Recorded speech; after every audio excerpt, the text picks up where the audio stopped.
Tentu semua kita mendengar, semua kita membaca, bahkan mungkin semua kita telah menyaksikan sebuah peristiwa yang begitu sangat menyedihkan, peristiwa yang membuat hati setiap muslim menjadi sangat terluka. Apa yang terjadi di Al-Quds, apa yang terjadi di Palestina, tepatnya di akhir-akhir bulan suci Ramadan, dikala kaum muslimin ingin melaksanakan ibadah di masjid yang termulia, atau salah satu masjid yang mulia yang telah diciptakan oleh Allah Subhanahu wa taala, ternyata mereka harus diusir, mereka harus menghadapi kezaliman dari tentara-tentara Zionis Israel. Oleh karena itu jemaah kaum muslimin, saya ingin menyegarkan di benak kita, di dalam hati kita, akan makanatul qudsi fil Islam, tentang posisi yang telah ditempatkan atau diberikan Islam ini kepada Al-Quds, sehingga setiap yang terjadi di negeri kita yang tercinta itu adalah menjadi satu perhatian bersama bagi kaum muslimin. Jamaah Jumat yang dimuliakan oleh Allah Subhanahu wa taala, dalam Al-Qur'an negeri yang mulia tersebut disebutkan oleh Allah beberapa kali. Apalagi kalau kita melihat dalam As-Sunnah atau hadis Nabi kita sallallahu alaihi wasallam, lebih banyak lagi disebutkan tentang keutamaan Al-Quds dan Palestina tersendiri. Dalam Al-Quran Allah Subhanahu wa taala menyebutkan dalam surat Al-Isra di ayat yang pertama sebagai pembuka ayat yang mulia ini, ayat di mana Allah Subhanahu wa taala menggambarkan peristiwa Isra dan Mi'raj, yang juga pada hari itu jamaah kaum muslimin Allah Subhanahu wa taala memberikan dan membebankan kepada Nabi dan kepada umat ini tentang satu ibadah yang paling penting, yaitu salat. Allah Subhanahu wa taala berfirman, Subhanalladzi asra bi'abdihi lailan minal masjidil haram ila masjidil aqsa alladzi barakna haulahu linuriyahu min ayatina innahu huwas samiul basir. Dan maha suci Allah Subhanahu wa taala yang telah memperjalankan salah seorang hambanya, yaitu Nabi kita Muhammad sallallahu alaihi wasallam, dari Masjid Al-Haram di Makkah Al-Mukarramah menuju ke Masjidil Aqsa di bumi Palestina. Kata Allah Subhanahu wa taala, alladzi barakna haulahu, yang mana kami telah memberkahi masjid itu, yaitu Masjid Al-Aqsa, dan juga apa yang berada di sekitarnya. Dan para ulama kita jamaah Jumat yang dimuliakan Allah Subhanahu wa taala mengatakan dan memberikan penjelasan bahwa sekiranya tidak ada ayat dalam Al-Quran yang menyebutkan tentang kemuliaan Al-Aqsa kecuali ayat ini, maka sudah sangat cukup. Mengapa? Karena dalam ayat ini bukan hanya menunjukkan masjid itu yang memiliki keberkahan, tetapi wilayah-wilayah yang berada di sekitarnya pun menjadi wilayah yang penuh dengan berkah. Maka jamaah Jumat yang dimuliakan Allah Subhanahu wa taala, oleh karena Allah telah memberkahi wilayah tersebut, Allah telah memberikan keutamaan terhadap Al-Quds dan yang ada di sekitarnya, maka wajib, harus, dan mesti setiap muslim untuk memuliakan wilayah itu. Apapun yang terjadi di wilayah itu, terjadi kezaliman terhadap umat Islam, terjadi sesuatu yang membuat umat Islam terluka, maka derita yang dirasakan oleh umat Islam di sana harus juga dirasakan oleh setiap muslim di belahan bumi manapun ia berada.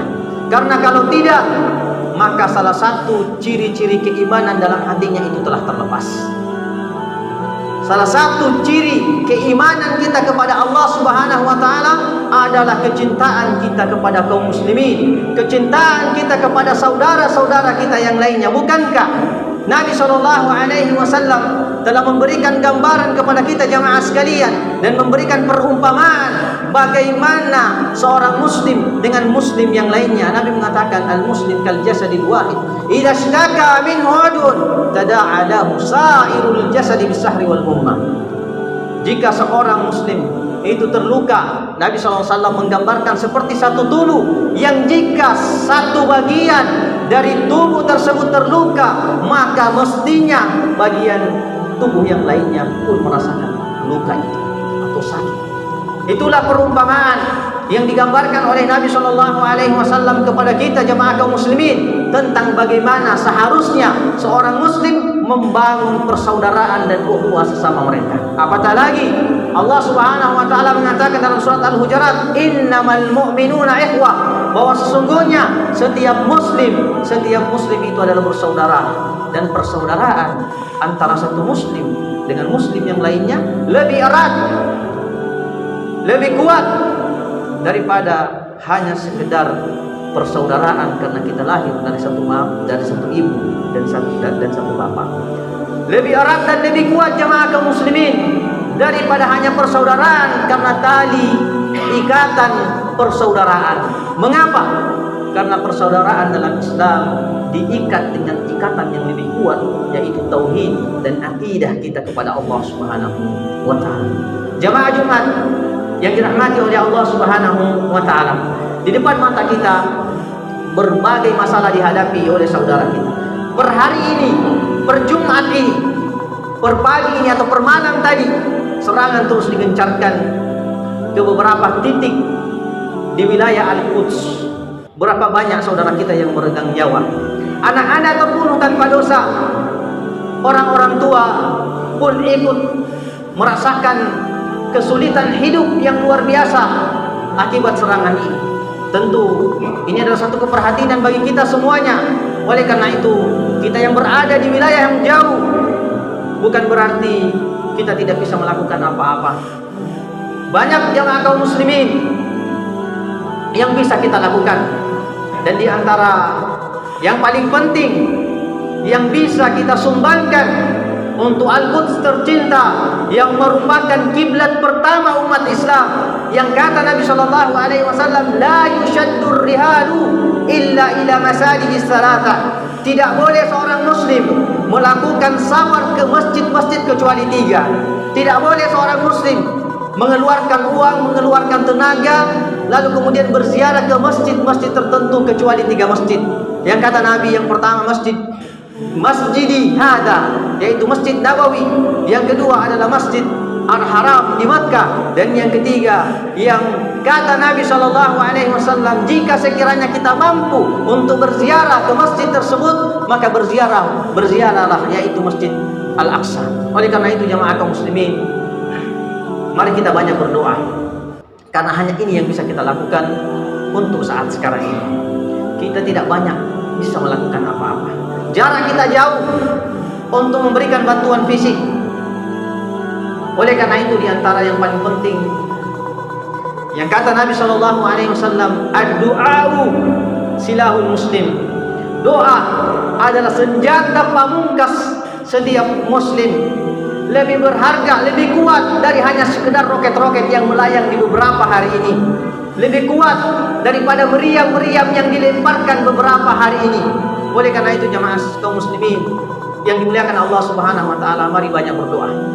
Mari banyak-banyak mengangkat tangan kita, berdoa, memohon kepada Allah Subhanahu wa taala yang Maha Kuat untuk memberikan pertolongan kepada saudara-saudara kita yang berada di garda-garda terdepan mempertahankan kiblat pertama umat Islam. Dan kita perlu bersyukur kepada mereka yang berada di sana, karena sekiranya bukan karena taufik Allah Subhanahu wa taala yang pertama, summa laulahum, kalau bukan karena mereka yang berada pada garda terdepan mempertahankan Al-Quds, maka boleh jadi kita sudah kehilangan kiblat pertama kita. Karena sudah sekian tahun atau sekian puluh tahun Zionis Israel telah berupaya untuk merobohkan, bahkan menghilangkan kiblat pertama itu, tetapi sampai sekarang, dan mereka tidak akan mungkin mampu menghilangkan itu, karena di sana ada umat Islam, ada laki-laki pilihan Allah Subhanahu wa taala yang terus mengorbankan diri mereka, mengorbankan yang paling berharga yang mereka miliki, yaitu nyawa, untuk mempertahankan kiblat pertama umat Islam ini. Maka jamaah kaum muslimin, mari banyak-banyak berdoa kepada Allah Subhanahu wa taala Semoga Allah memberikan pertolongan kepada kita semua. Yang kedua, yang tidak kalah pentingnya dari doa-doa yang kita panjatkan kepada Allah Subhanahu wa taala sebagai bagian sumbangsi kita untuk perjuangan saudara-saudara kita di bumi Palestina adalah mari mendonasikan sebagian daripada apa yang telah dititipkan oleh Allah Subhanahu wa taala kepada kita dari harta-harta kita. Jemaah kaum muslimin yang dimuliakan Allah Subhanahu wa taala, ingat bahwa harta yang kita miliki, harta yang Anda miliki bukan sepenuhnya milik Anda. Bukan sepenuhnya milik Anda jemaah kaum muslimin. Sebagian daripada harta itu di dalamnya ada hak-hak saudara-saudara Anda yang kelak akan dipertanyakan oleh Allah Subhanahu wa taala jika hak-hak tersebut tidak disampaikan kepada siapa-siapa yang memiliki hak-hak itu. Bukankah Nabi Shallallahu alaihi wasallam mengatakan dan menggambarkan kepada kita tentang hari kiamat? Nabi SAW mengatakan, la yazalu qadama 'abdin yaumal qiyamati, tidak akan bergeser, tidak akan mampu melangkah selangkah pun seorang anak cucu Adam di akhirat kelak hatta yus'ala an arba', sampai dia ditanya tentang 4 perkara. Dan di antara 4 itu adalah kata Nabi SAW, an